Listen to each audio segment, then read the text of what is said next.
শুভ বিকেল বন্ধুরা। আজ গুরু পূর্ণিমার আমাদের শেষ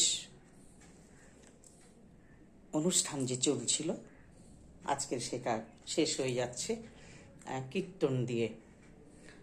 মহানাম অঙ্গন, রঘুনাথপুর, কলকাতা, আপনারা জানেন।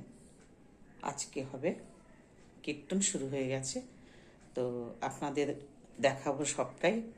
তো আপনারা দেখতে থাকুন বন্ধুরা। আমি এখন চলেছি।